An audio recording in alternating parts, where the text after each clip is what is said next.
qisada ay maanta ka hadlayno waxay dhacday sanadkii 2018 waxayna ka dhacday magaalada Delhi ee dalka India. Dhab ahaantiina waa qiso la yaab badan aniga igu riday sidee ku dhici karaan waxaan oo kale. Macnaha Ilaahay wuxuuna siiyay caqli aan ku fikirno marka aan wax sameynayno, laakiin waxaan filayaa dadka qaar baa adeegsada wax kale oo aan adeegsan caqligooda marka ay wax sameynayaan. sida qoyskan oo lagu magacaabo qoyska Janduwaat oo idinka sheekayn doona qaabka cajiibka ay u dhinteen. qoyskan lagu magacaabo Janduwaat waxay ka koobnaayeen 11 qof, waxayna lahaayeen supermarket, waxaana looga bartay inay furaan supermarketkooda 5 subaxnimo maalin walba. maalintii taariikhdu ahayd 1 bishii 7 ee sanadkii 2018 dadkii jaarkooda ahaa waxay arkeen in qoyskii Janduwaat aanay furin dukaankoodii waqtigii looga bartay. waqtigiina uu socday waxayna gaadhay duhurnimadii, welina ma iman qoyskii oo may furin dukaankii. jaarkiina way u murugoodeen waxayna waceen tilifoonadoodii, laakiin waa laga qaban waayay wicitaanadii. sidoo kale mid ka mid ah dadkii jaarkooda ahaa ayaa go'aansaday inuu aado gurigoodii uu bal soo eego waxa qoyskii helay. markuu gurigii gaadhayna wuxuu ku kalsoomay albaabkii guriga oo iska furan. markuu hore u sii galay gurigiina wuxuu arkay wixii ugu naxdinta badnaa oo noloshiisa uu arko. wuuna qayliyey waxaana isugu yimi meeshii dadkii oo dhan iyo ciidankii. markii ciidanka ay galeen gurigiina waxay ugu tageen meeshii 10 ka mid ah dadkii qoyska noola daldalay kana soo laalaada meel gurigii ka mid ah. laakiin bilowgii waxaan idin sheegay in qoyskan Janduwaat uu ka koobnaa 11 qof. halkan dambena waxaan idinku sheegay in meydadkan goobtan laga soo laalaadiyay ay ahaayeen 10 qof. markaba waxaa laga yaabaa inaa istiraa qofka maqan weeye qofka dembigan geystay ee qoyskan laayay, laakiin waxa qoyskan ku dhacay way ka fog yihiin gebi ahaanba wax qofna maskaxdiisa kusoo dhacaya. markay ciidankii baadheen gurigii intiisii kalena waxay heleen qofkii 11aad oo ahayd islaantii ugu weyneyd qoyskan oo jirtay 77 jir, taasoo iyaduna taala qolkeedii iyadoo meyda oo dhimatay. haddaba intaynaan u gudagelin tafaasiisha qisadan iyo siday wax u dhaceen, aan barana marka koowaad xubna ay ka koobnaayeen qoyskan Janduwaat. qoyskani waxay ka koobnaayeen 2 nin oo waaweyn oo lagu kala magacaabayay Bihifanish iyo Lalit oo ahaa walaalo. naariyiin oo ahayd islaanta ugu weyn oo dhashay 2 nin. 6 dumar oo daadoodu ay u dhaxaysay 40 ilaa 20 jir iyo 2 wiil oo iyaguna jiray dhowr iyo 10 jir.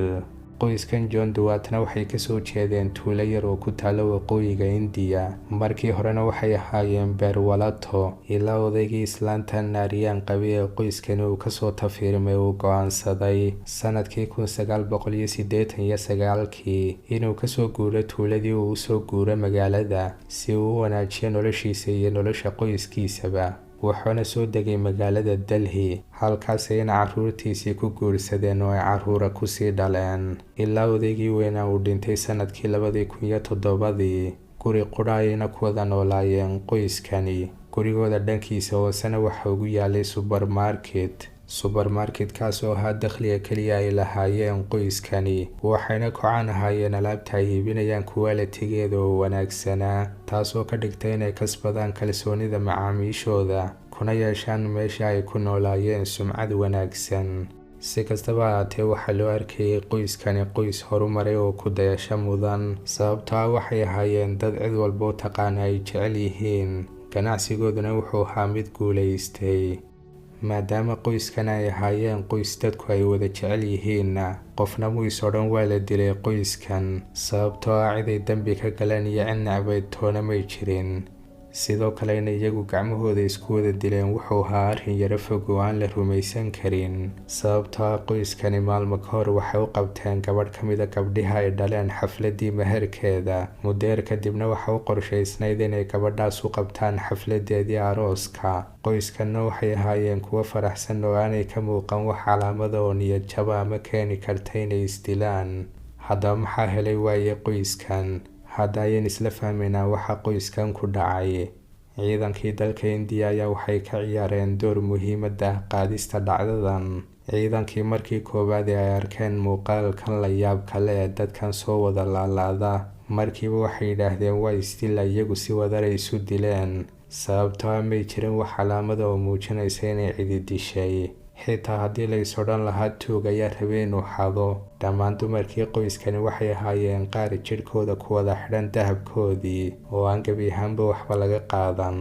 sidaa darteed ciidankii way ku adkaatay inay xaliyaan kiiskan bilowgii. markii baadhitaanka lagu jirayna waxaa la baadhay kamaradii meesha ku yaalay si looga baadhay in cid laga shakiya ay meesha soo martay ama ay guriga soo gashay, laakiin may helin wax laga shakiyo oo soo maray meesha. baadhitaankii caafimaadkuna wuxuu sheegay in sababta keliya ay u dhinteen ay tahay ciijin, nabar kalena aanu jidhkooda soo gaadhin. dhammaantoodna waxay ahaayeen kuwa laga wada xidhay lugaha iyo gacmaha marka laga reebo islaantii ugu weyneed ee naariyaan ee iyadana laga helay qolkeedii iyadoo dhimatay. qoortana uu kaga xidhan yahay suun, qoorteedana waxaa laga arkayay calaamado muujinaya in iyadana lagu ciijiyey suunkaas. haddaba wuxuu furfurmay kiiskani markii ay ciidankii ka heleen kamaradihii in xubno ka mida qoyskana ay soo gateen kuraas maalmo ka hor intaanay dhiman oo ay keeneen gurigooda. maalintaas maalintii ku xigtayna waxay sheegeen qaar ka mida dadkii jaarikooda ahaa inay arkeen gabadh qoyskan ka tirsanayd oo sida alaab ay garan waayeen oo ay guriga la gashay alaabtaas. sidoo kale isla maalintaa habeenkeedii waxaa la arkay ninkii lagu magacaabayay laaliid oo isna intuu furay subermarketkii kasoo qaaday xadhka gurigana geeyey. marka ay aada u baadheen ciidankii gurigiina waxay heleen 11 buug oo ay ku qoran yihiin waxay maalin kasta samayn jireen qoyskani. buugaagtaasina waxay kasoo bilaabanayeen waxaan ku qoranay sanadkii 2007 isagoo buugga ugu dambeeyana lagu qoray wixii ugu dambeeyey maalintii ay dhinteen qoyskani. haddaba maxay ahaayeen waxaan ku qornaa buugaagtan? inta ugu badan waxaa buugaagtan ku qornaa waxaa qoray laaliid oo ahaa islaanta naariin wiilkeedii. waxaana ku qornaa buugaagtan awaamir iyo xeerar ay waajib tahay dhammaan xubnaha qoyskan inay ku socdaan, sida xilliga la quraacanayo, xilliga la qadaynayo, xilliga guriga lagu soo laabanayo iyo wakhtiyada ay samayn lahaayeen cibaadooyinkooda ay aaminsanaayeen. cibaadooyinkan oo ahaa kuwii keenay ajashooda. waxaa ku qornaa buugaagtan oo uu qoray laaliid inay jirta awood nolosha kusoo celin karta odaygii aabihii ahaa ee dhintay sanadkii 2007, laakiin shardiga ku xidhan in odaygaasi uu nolosha kusoo laabto waa inay raacaan awaamirta uu amrayo si maalinla ah. wuxuuna u sheegay laaliid dhammaan qoyskii in odaygii ruuxdiisa ay dusha kala socoto oo ay dusha ka maamulayso. wayna iska aamineen oo way iska dabagaleen wax kasta uu amra ninkani, sababtoo ah odayga dhintay wuxuu ahaa intaanu dhiman ka hor maamulaha qoyskan. markii uu dhintay sanadkii 2007 waxay ku noqotay arrintaasi naxdin weyn dhammaan xubnihii qoyska. markuu dhintayna waxaa la wareegay xukunkii qoyska wiilkiisii laaliid maadaama ay isku raaceen qoysku inuu isagu yahay ka ugu maskaxda badan.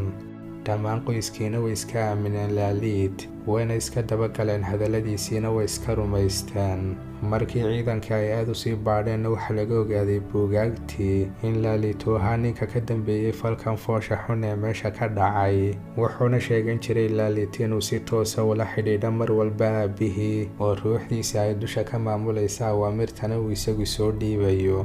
buugaagtanna waxaa ku qornaa in mararka qaar marka laaliid uu isidhaahdo hadal uu codkiisu isu bedeli jiray codkii odaygii, ruuxdii odaygiina ay soo geli jirtay jidhkiisa, sidaasna uu uga dhex hadli jiray jidhka wiilkiisa. arrimaha ka dhigay inay si weyn u sii aaminaan qoyskani laaliidna waxaa ka mid ahaa in markii laaliid uu qabtay maamulka qoyska in ganacsigii reerku uu sii ballaadhay uu sii guulaystay, isagoo laaliid sheegay inaanu isagu ahayn ka waxaan oo dhan sameeyey uu yahay aabihii oo soo galay jidhkiisa. ugu dambeyn waxaa ku qornaa dhammaadka buugtan la helay amar degdega uu soo diray odaygii dhintay, amarkaasoo sheegaya in dhammaan xubnaha qoysku ay iswada ciijiyaan oo ay isdaldalaan si ruuxdii odaygu ay u timaado oo ay geerida uga badbaadiso. arrinkanna wakhtiga ay u qorsheeyeen wuxuu ahaa maalinta 30 bisha 6 ee sanadka 2018. habeenkaas ay ballantu ahaydna laaliid iyo xaaskiisa ayaa ka caawiyey dhammaan xubnihii kale ee qoyskan inay xidhxidhaan gacmahooda iyo lugahooda, indhahoodana ay daboolaan. waxayna kasoo laalaadiyeen inta ay xadhkii qoorta u geliyeen saqafkii sare. laakiin mooyi sababta ay sidan u sameeyeen islaantii weyneed iyada may soo laalaadin ee waxay ku dhex ciijiyeen qolkeedii halka ayna kaga tegeen iyadoo meyda. intaa kadibna Laalit iyo xaaskiisa iyaguna waxay iska xidheen lugihii iyo indhihii waxayna isku ag xidheen qoyska intiisii kale oo sugayay. hal mar ayna ka wada boodeen kuraasta ay ku taagnaayeen. bogga ugu dambeeya ee buugaagtanna waxaa ku qornaa: isag dhiga koobab biyo ah, waan soo muuqanayaa waanan idin badbaadinayaa. marka ay isbedelaan biyahan koobka ku jira ee aad isag dhigteen, xitaa waxay u fureen albaabkii guriga in marka uu soo galo odaygu aanu ku habsaamin furista albaabka uu markaba badbaadiyo. run ahaantii waa wax la yaab leh. ilaahay baa mahadle inaga dhigay islaam. ugu dambeynna waa la iska laabay kiiskan iyadoo loo aqoonsaday istil wadareed. Netflixna waxay ka samaysay documentary dhacdadan kaasoo magaciisu uu yahay House of Secrets.